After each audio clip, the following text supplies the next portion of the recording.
following takes place between 8 p.m. and 9 p.m.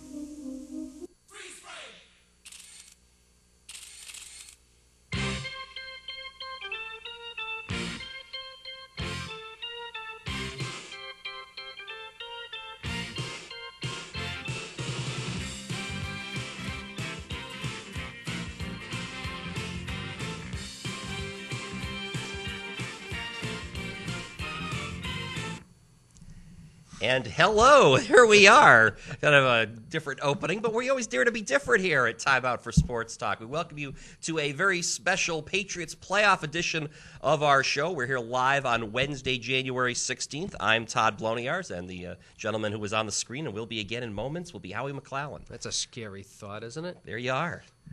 I'm Teddy Bruschi tonight. Yes, you are. Well, and I'm Rodney Harrison tonight. We're in our game jersey, ready for the game.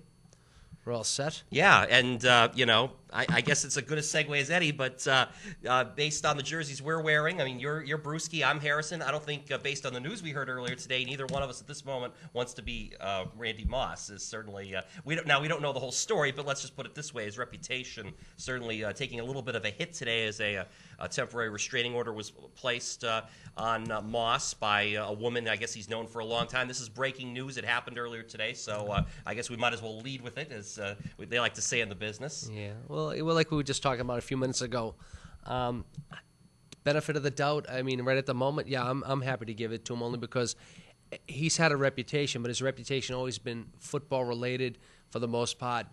Bad teammate, sulker, complainer, doesn't play hard on the field. That's his reputation. So unfortunately, anything else that may happen becomes part of that reputation. But it's not like he's had a track record of this kind of stuff in the past, and he has been around for a long time. So hearing his half of the story and what's going on, yeah, I'm going to give him the benefit of the doubt right now until I hear a little bit more about it, only because it's not what his past is about per se, other than the one incident with the meter maid that wouldn't get out of the way. But, I mean, he hasn't had a reputation of being an assaulter or a batterer. It's always been inside the lines. His reputation has been a problem inside the lines. You've never really heard a lot outside, but it gets grouped in. So, I'm going to wait to hear more before I say anything. Yeah, I think that's probably smart for all of us. But, well, you know how quick the media works nowadays. Everyone's going to want to get their 2 cents in on it. But apparently the alleged event took place on January 6th down at this woman's house in Florida. Again, this is a woman that Moss has known for 11 years. I guess they'd been friends for that period of time. But the temporary restraining order issued because the allegation is that Moss committed, quote, battery-causing serious injury. When Randy Moss talked earlier today to reporters about it, in kind of a unique situation, too, because they had him, he was there talking, having an open press conference, and that's not typical Patriot way to be, open and talk about all this. But one of the questions asked was is she trying to get money out of you? And Moss's response was, over an accident, 6 figures. He also is labeling this an accident, so we'll have to wait and guess and see how. Yeah, that's what it sounds like. Something may have happened, something. It wasn't an accident, and why? My question is, today's the 16th. This happened on the 6th. In today's media world, the way everything is played, why did it take 10 days for this become a problem? Why did it take 10 days for it to come to fruition? Why? Why wasn't, if she was battered, assaulted, why wasn't there a report to the police department on the 7th, the 8th, the 9th, the 16th? Now it comes out? I mean, I don't know. Maybe we'll find out papers were filed, but papers filed and stuff like this with any media, celebrities, sports figures, it's out in the paper right away. I mean, that stuff doesn't get hidden. There's always a leak that happens. You're right. So why is it 10 days later that all of a sudden this has become an issue? So go back to the fact that they're talking that she was trying to extort money, supposedly, from his side of the story. That makes a little more sense. Working a deal, pay me. If you don't, I'm going to tell. Okay, I'm not going to pay you. All right, I'm going to tell. And that was 10 days later. Yeah. Now, I did have a chance earlier today. I saw Jackie McClallen from the Boston Globe on an ESPN show, and she actually said, her direct quote was that supposedly Moss went to Belichick about this prior to last weekend's game against Jacksonville, and Belichick said, just put it out of your mind. Don't worry about it. Focus on football, and everything will be fine. Those were his words. So, I guess this has been news for a little while. It is amazing that we're only hearing about it today, and it was actually reported through a Florida radio station. So why the news had been held this long, I mean, it's hard to say. I guess, well, actually, I think the temporary restraining order was issued on Monday. So you are still talking about a period of time where you're right. Why wasn't this mentioned beforehand? Why people try to cover it up? Exactly. But we'll see. Now, the bigger news or the follow-up on this would be there's going to be a hearing held on January 28th as to whether this is going to become a permanent restraining order. Now, January 28th happens to also be 6 days before the Super Bowl. So, that could be an issue, obviously, for the Patriots. I guess that means that she's not going to get tickets. Probably not. Well, hopefully the Patriots and their family will be getting tickets. Not this hopefully stuff. Don't start that. We're here we're not here to preview the Super Bowl because there's another show for that. Okay. We're gonna be back in 2 weeks to preview the Super Bowl, our special anniversary show and all that. Where we're on for the full hour tonight. We're kind of just doing a quick little mini show here, and we're gonna talk a little bit about Saturday's game. And now let's talk about the game now. And we saw Moss up on the screen before, and the bigger story with Moss, and I don't know, people want to make the correlation between he knew about this prior to the Jacksonville game and he only caught one pass. I think that's a bit of a stretch. The point being Jacksonville really just did a nice job taking Moss out of the game plan. Yeah, I was going to say the fact that it wasn't like he had several balls hold him and he dropped them and you'd say, okay, well, maybe something was on his mind. The fact is the Patriots have always been classic for they will take what you give them. If you take away Moss, they'll hit you with Welker, they'll hit you with Stallworth. Where's Stallworth been for the last 3 or 4 games? Nowhere. But he had a couple of great big plays in this game. They have the running game going. You want to cover the pass, you drop 5 or 6, 7 in the box. All right, you have 2 or 3 up front. Now we're going to run the ball. Maroney gets 100 and some odd yards. I mean, the Patriots have always been great for they will take what you give them, and with all the weapons they have, they can go in any direction you want, and they will win because of that. So you can take away one, you can take away the other, but you can't take away all of them. And with that many weapons, that's what they can do. Yeah, well, you joked about Moss, too, in the fact that, he didn't drop any balls. Well, no receivers really dropped any balls. That was the incredible thing. Brady going 26 out of 28, a new pass efficiency record for a playoff game, for any game for that matter. And both of the incompletes were drops. They weren't overthrows or bad throws. I mean, Brady was that precise, and he didn't really have any long throws except for that one late in the game to Stallworth, which was a big one because the Patriots were only up 8 points at the time and helped get him in position for a field goal that sort of iced things. Yeah, and actually that wasn't even so much a long pass. I think it was more of the Stallworth's classic run after catch. I mean, he's been great for that. I mean, I've never seen between him and Welker, I've never seen 2 guys that can dodge tacklers after they catch the ball. Yeah. I mean, it's phenomenal to watch that. What else? What's interesting about that long pass is if you go back and look at that play, it was actually a play where Brady wanted to, I think, throw a screen to the left to Welker. Welker was being well defended. The Jaguars, I'm looking ahead to the Chargers already, but the Jaguars sniffed out the play defensively, and so Brady ended up just looking the other way, and he throws down, far sideline. He hits Stallworth in stride, who makes a juggling catch but is able to hang on. That was actually his first of 3 catches he made in that fourth quarter after being silent for 3 quarters, and as you said, silent for the last few weeks. Yeah. Again, goes back to that happened all year too. The beginning of the year, they were playing. Moss was getting hit with passes. Welk was getting. We kept saying, "Where's Stallworth? Where's Stallworth?" All of a sudden, Moss isn't catching a few passes. Stallworth has 2 or 3 big games. Welk is still having good games, and then they go back and forth. That's what's been great about this team, that they've been able to. Falk all of a sudden will come out of nowhere. He'll catch a bunch of passes, screens, flare outs. Again, it's what they're given. They see what the defense does, and they read it so well. Not only does Belichick read it, but Brady reads it, and the coaches up in the box read it. They see it. They say, okay, we don't have A, we'll go to B. We don't have A and B, and we go to C. They have so many different options that they can get away with it. Most teams can't get away with that.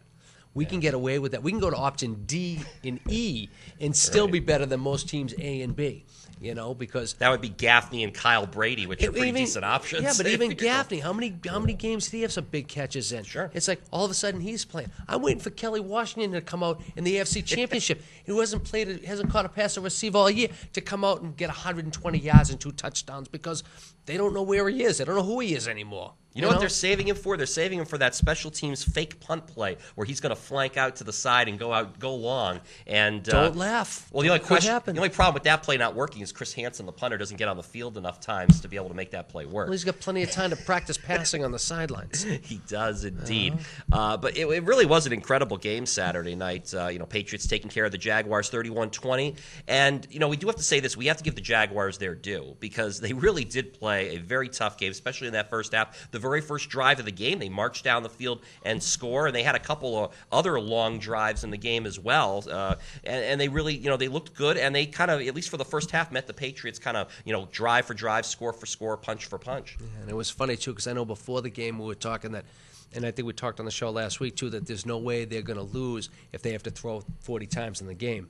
And in the first half, they were throwing the ball. They weren't running the ball. They came out throwing the ball, and it's like, and they were doing good. And we're like, wait a minute, I'm sitting there myself, and I'm saying, we said they can't win throwing the ball here, but they're in this game, and they're ahead. They went down, they drove. It's like, I hope we don't eat those words that they're not going to be able to do it throwing the ball. But it came back to haunt them because they just can't do that. Their game's the running game, and they couldn't get any running going. Neither one of them could get going. Yeah, no, the defense, held both Taylor and Jones-Drew to I think a combined 80 yards rushing, where they've been averaging well over 100 on the season. David Garrard, on that opening drive, and I think we do have a great shot of this. As he was falling down, he was getting tackled, and he completed a pass in the end zone. In fact, there it is, and you seen him being dragged down, and it was very close whether his knee actually hit, but Belichick didn't wind up challenging. It was still, you have to give Garrard a lot of credit. Great individual play to find the finally open receiver, and Jacksonville actually had an early lead. I hate to bring up the age thing, but that reminded me of Kenny Stabler against the Pittsburgh Steelers. Oh, yeah. Throwing the ball, the Snakes was falling down, throwing it in the end zone to beat Pittsburgh. I know. I've seen that. I know you've seen clips of it. I watched the game. I watched it the day it was played. I've seen it on those Alcoa fantastic finishes, which dates myself too because they don't run those anymore. But I do remember seeing that play many times. So an even first half, but second half Patriots really clamped down. They hold Jacksonville to just 2 field goals and they get enough done. I've heard a lot of knocks the last few days talking about the defense not being good, and I don't really understand where this is coming from. You held Jacksonville to 6 points in the second half. You kept them out of the end zone. This defense is not stellar, and is it as good as the offense? No, but they're certainly good enough, more than good enough. They're 17-0, so they're doing the job. You can see how well they gang tackle, and that's something else they've improved on in recent weeks. We've always said that for years, the bend but don't break defense. I think a lot of people say, they were missing some tackles. They were getting dragged on some plays, but they don't let them get them in the end. In the red zone, they stop them, and that's always been a big thing with them. It's always easy. When things are so perfect, it's always easy to look at a few flaws. But those flaws, and if you want to call them flaws, aren't causing them to lose games. But they've always been like that. They've always give up the chunks. Now we're in the end zone, or we're down in the red zone, and you don't score. You walk away with a field goal, and we're all sitting there going, "Yeah, I held them to 3." And then we go down and score 7. Then they come back and, "Yeah, we held them to 3." Then we go down and score 7 again. So now it's 14-6. Right. That's just the way they've always been. So. And there's the packed house that will be taking place on Sunday afternoon. That's what the scene will look like as the Patriots get ready to play the San Diego Chargers in the AFC Championship game. But we're going to still take a quick look back before we preview that one. I wanted to talk about Brady's. We kind of talked about the 26 for 28, and there were a lot of great plays. But the play had to be. The game's tied at 14, and there you see it right there. How beautifully executed is this? It's being called the Statue of Liberty play. Now, it's not the way I actually remember the Statue of Liberty play, but you have to admit he kind of looks like the Statue of Liberty there, the way he's holding the football. But out of all the years they do that direct snap back to Kevin Falk, for the very first time ever that I remember, they didn't actually, Falk's running across, but he manages to get out of the way of the snap, and Brady sells it beautifully and freezes the defense to find Wes Welker in the back of the end zone. Exactly. We were talking about that earlier, too. They played that so well, and again, they've never run it that way. They've never, ever faked it that way. It's always gone to Falk. And all the defenses and the other teams, they know that play. They've seen it. And if you watch a replay again, if you have a chance to watch a replay again, watch the defensive line and everyone on the Jacksonville side. He goes up, makes the fake, turn around. Falk comes this way, and everyone on the defense goes this way. Yeah. And all of a sudden they realize, wait a minute, what just happened? And then he turns around, and the way he hid the ball was fantastic. I mean, he held that in front of him on his hip. And another thing that really sold that play to me is it wasn't like he panicked or tried to turn around real quick and throw the ball. He stopped. It's almost like he sat there for a minute, took a breath, said 1, 2, 3, then turned around with the ball. So that sold it even more, because if the defense had any inclination that was happening, they would look at him and say, he's not even thinking about the play. It had to go this way. And it was that. It was over. It was so perfect. That was, like I said, an Academy Award should have been given out for that. It was perfect. Yeah. Well, Brady's always been so notorious over the years for how well he could just hide that ball on his hip on all the play-action fakes he's performed throughout his career. The other thing about that play, and you talked about it, Falk draws the whole defense over to the left side, and what it did was actually created a passing lane right there where Brady could look right at Welker. There was no one blocking. It was a clear passing lane for him to just find Welker in the end zone, and that was really the big score. Then Jacksonville comes back down the field, but they have to settle for a field goal, and that's what happens is they find him in they match the field goal, and then all of a sudden Patriots come back and they're able to get the insurance field goal, make it into a 2-score game. So yeah, it was just fantastic. Like I said, the fact that was a tied game at the half, to see what happened in the second half, is just, again, Patriot football. It's pretty amazing. Yes. Well, we didn't publicize our live show tonight. I kind of snuck this one in under the radar, but apparently someone's watching and paying attention, and we're going to go to the phone lines. So we're going to talk to our good friend Bob here at Timeout for Sports Talk. Hello, Bob. Welcome to our special show. How dare you wear my best player's shirt? Which one? We got 2 on. No, number 37. Oh, Rodney Harrison? You got it. Oh, hey, Harrison's one of my favorite players, too. He had the big interception at the end of the game to help ice the victory. 7 interceptions now for Harrison as a Patriot in the postseason. Yeah. Howie, what number shirt you got on? I got Brewski, 54. Oh, God. Not only is he a great linebacker, he's a good beer. Yeah. This is going to be the first time, Bob, that Harrison has played the Chargers, actually, since he's become a Patriot. I guess every other time Harrison's been out with injury and has missed the games. Or he was out with suspension earlier in the year. Well, that too, right. Yeah, you better tell them to watch out for him. Tell the Chargers to watch out for Harrison? Yeah. Oh, yeah. No question about it. I mean, I think, Harrison's as pumped up for this game as any Hey, I know I've been kind of scarce.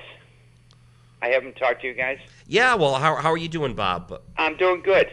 Are you excited about the Patriots right now? Why isn't Bob Daly on the show? Excuse me? Why isn't Bob Daly on the show? Well, because he's not. I believe the man has other plans for tonight. Yeah, his schedule's just been a little too busy. He hasn't been able to. No. You're not asking him to be on the show. That's actually not true. We've asked Bob several times, and his schedule is not allowed. We're hoping to work something out in the future, though. Uh-huh. Yeah, we have him on retainer right now for a future show. When am I going to be on? You're on every time we're on. You're on right now, Bob. Are you excited about the Patriots? Lights out. Lights out. Lights out. Wasn't that Sean Merriman's expression last year? And of course, the Patriots got the last laugh in that playoff game. Yeah. Now, what's I'm not going to answer that. Now, Tomlinson's going to play, but is Rivers going to play? That's the big question. No, he's dead. He's dead. Well, he certainly got banged up at Indy last week, no question. I think his knee injury is of a greater concern as to... Oh, no. Is somebody else calling in? Not that we know of. Why? Hear a phone ringing. Well, you've got better ears than we do, I guess, Bob. It must be on your end, Bob. You have another phone in the house? No, I don't. Maybe it's your cell phone. Howie. Yes, sir. I loved you. Yeah, I like you, too. I used to love you. I know. That's okay. But you're not on my side now. Why is that? I don't know. You keep giving me trash talk. What? Well, if I agreed with everything you said, Bob, it would make for boring television, wouldn't it? No. Now, Bob, you want to give us a score for this week? The Patriots going to win this huge, or what do you think? Close game? Yes. Yes, they're going to win the game by a lot. What do you got for a score, Bob? Howie, what are you looking to your left for? Why? Because I'm not looking to my right. Oh, my good God. Bob, Bob, this is good. This is a quick moving show, and we found out that your ears are not ringing. There is another call waiting, so we're going to ask you for a score. I'm most important. I'm sorry? I'm most important. You are at this very moment, but you haven't given us But we need a score yet. from you, Bob. 31-10. Okay, so, I mean, you think the Patriots will have no trouble with the Chargers this week? And do I get to sit in your seat? No, that's for the Super Bowl show. That's for the Super Bowl. We're just having some fun right now. I just wanted to get an idea of how easy or hard you think this week's game is going to be for the Patriots. No problem. No, it's lights out. Okay. I think we all agree. All right. Well, Bob, listen, give us a call back in 2 weeks for our big Super Bowl show. Why are you trying to get rid of me? We have another call to get to. We have to move along. This is a short show tonight, Bob. We're only on for a half hour, so. Yeah, Bob, we're gonna talk to you in a couple of weeks, okay? Okay, buddy. Okay. Good night. Take Thanks care. for calling, Bob. All right, and we're going to go now to line 2. I don't know who this is, so we're going to go back to the phones. And hello, you're on Timeout for Sports Talk. Hi, this is Jim again. Hey, Jim, how are you? Good. It's our good am I friend becoming Jim. a regular? I'm sorry? I said, am I becoming a regular? You Yes, are you are. becoming a regular. Is that a bad thing or a good thing? That's a good thing. It is a good thing. I'm going to bring this phone up a little closer so we can hear you. No, we always enjoy hearing from you, Jim. What can we do for you tonight? Obviously, you're watching live, too. We didn't even put this show out there. We didn't put it on the We'll get schedule. more calls than we put it out there. I know. When we do these shows that we don't tell people about, we get more calls than we do when we actually advertise. Yeah, your schedule is a bit erratic, I must say. I mean, I'm not even sure where to find it. I look on the the cable. They don't really announce anything, so I was flipping around and I saw it, and I was like, geez, I wonder if they're live, so I called in. Yep. But so anyway, We're going to be live in 2 weeks as well for our big Super Bowl preview, so make sure to call in for that one as well. Oh, excellent. Oh, well, very good. We're actually going to be on for the full hour. This is kind of a quick 30-minute show tonight. We just kind of recapped Saturday's win. We're going to preview the AFC Championship game coming up. There it is, 17-0. Oh, interesting. Yeah. Oh, okay. So, I'm catching the tail end, is what you're saying. But we got a couple minutes here. What's on your mind? You guys are looking good with the shirts, and I think we're going to have a big win. I think San Diego is pretty dinged up. I'm frankly shocked that's the team coming to New England, and I'm sure they'll have a decent strategy. But I think between what Gates is dinged up, Tomlinson's dinged up, Rivers is dinged up. So I think the Patriots should have a double-digit win.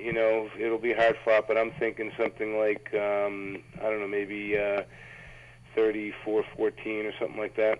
I don't know. I'm having a hard time trying to have anyone sell to me that this is going to be a close game because the Chargers, I know they've been playing better. I know they've won 8 in a row, but they're coming here very banged up. They got to make that trip all the way across, to the East Coast for them, and that's a big adjustment. And then the other issue, of course, could be the weather. It's going to be maybe not as freezing cold as we heard a couple days ago, but they're still talking 20s with a wind chill. Chargers don't play in weather like that. If Rivers plays at all, I think it'll be the first time he's ever made an NFL start in the temperatures that cold. Yeah, no, you couldn't have had a better scenario. I was saying that to some folks. They had to go from Indianapolis. They flew all the way back to San Diego. They have to get adjusted there. They might get 2 days of practice, maybe 3. They have to fly all the way back east again. They're going to be, I mean, they are professionals, but that does wear on you. Well, if you think about it, Jim, it's a reverse of the schedule the Patriots had for last year's playoffs. Exactly, and so they're going to be watching video on the plane, and it's just not the best scenario you have against the best team in the league. So I guess we're on to the Super Bowl, and I guess there's really nothing over there that I can see that can stop. I'm shocked that Romo lost. Brett Favre is my biggest fear at this point, just because he's professional and he knows pressure and he takes risks, and he'll go toe to toe with anyone. So. Yeah, there were a lot of upsets over the weekend. But, yeah, the thing with San Diego, I mean, there's nothing worse than not sleeping in your own bed, staying in your own house, watching your own TV, eating your own home-cooked meals, Right. There's nothing like that, and that does, especially after doing it 2 weeks in a row, that does got to get to you. The only thing I could possibly see if you were trying to sell me on the Chargers winning or even keeping this game close is the fact that for the second straight season they had the best turnover differential. They ended up a plus 24. They ended up forcing 48 turnovers, so they were averaging 3 turnovers forced per game. Meanwhile, though, they're playing the team that committed the fewest turnovers, gave away the ball the fewest times in the Patriots. Patriots only had 15 giveaways this season. Yeah. So, I mean, it's kind of like, strength versus strength there. Which one's going to give? I mean, I think the only chance the Chargers have to stay in this game is they're going to have to force turnovers, but good luck trying to get them out of the Patriots because they just don't turn them. They don't make mistakes. Exactly. Yeah, no, and the weather favors the Patriots. A little bit of wind is no big deal, and as I said last time I spoke, and it continues. Maroney gets stronger and stronger and stronger, and this is when you want him to be the strongest. So I'm pretty excited. Should be the historic year of all times.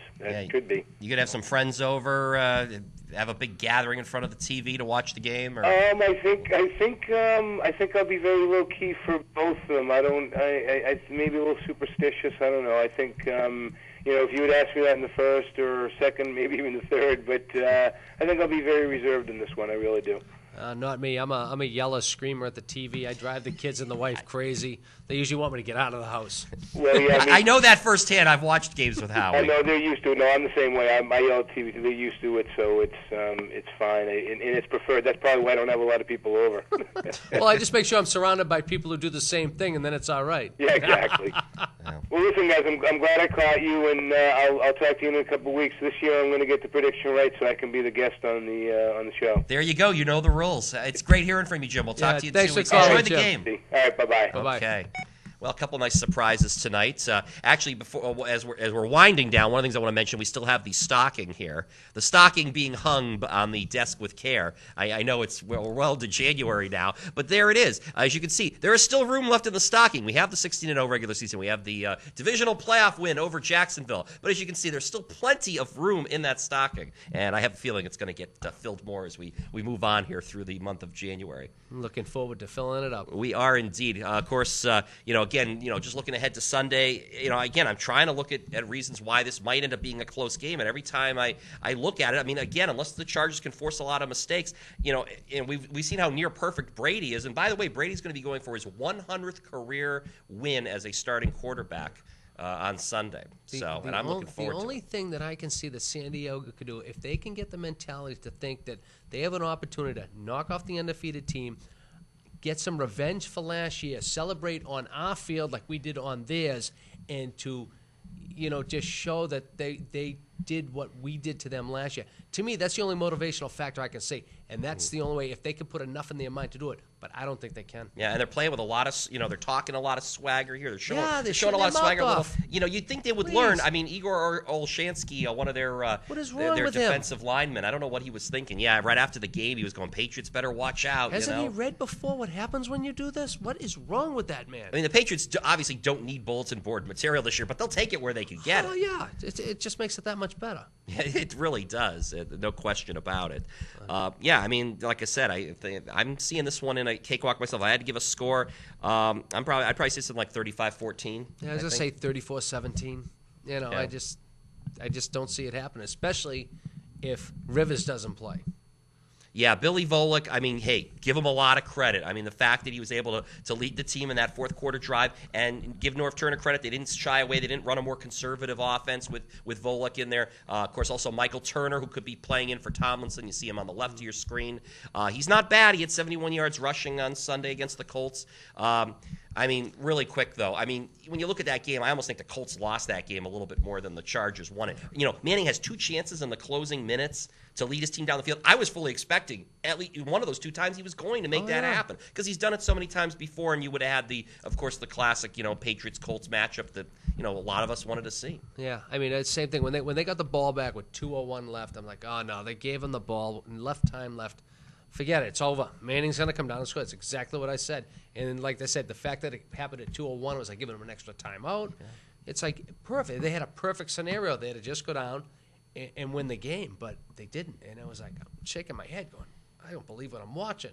Yeah, well, we unfortunately don't have time to hash through the NFC matchup, but really quick here, Packers and the amazing Giants. Cowboys kind of looked as bad down the stretch as the Colts did on Sunday. Giants pull off the upset. Credit, give them a lot of credit. That game against the Patriots seems to have propelled them through the playoffs. So now, who do you like? They go to Lambeau. They're going to try to win their 9th consecutive. No, check that. 9th consecutive road win? Green Bay. Green Bay big or small? I mean, you think they can keep it close? I think it's a 7-point. Not knowing what the weather report is, I'll say Green Bay big anyway. I think they're calling for cold and possibly some snow. It's going to be colder out there probably than it will be in Foxborough on Sunday. It's just Favre's just having one of those years, and I mean, unfortunately, he's going to go out at the end a loser, whether it's this week or the Super Bowl. He's going to go out a loser, but he'll have recouped his reputation for the previous couple of years where it looked like he was really going downhill. If the Packers do win, they'll get ready for 2 weeks of Favre talk through Super Bowl time. That's okay. Everyone, the media, they love Favre, and that's going to be a huge story, as is, right. The Cheeseheads. But we'll see. Could it be Patriots-Packers, Super Bowl 31 rematch, or Patriots-Giants? There's our next show, as we mentioned. It's coming up on January 30th, our big Super Bowl and anniversary special. Hope you will join us for that one. Should be a lot of fun. We always, we will have some fun with that. In the past, when the Patriots have been in Super Bowls, we've called up some opposing city sports bars. We could be very well doing that again. We could be doing a repeat this year. Yeah, I'm gonna have to do some research. I got to check the place out just in case. See if they're still open. The Green Bay place. Yeah, I got to see if I can remember the name of the place. Anyway, but Howie, hey, thanks. I know this was a quick one tonight, but thanks for coming in. Glad to be here. And we thank we thank Bob and Jim for calling in. Nice to hear from them, and for all of us and our hardworking crew in the control room. I'm Todd Bloniarz. We will see you in 2 weeks. Go Patriots!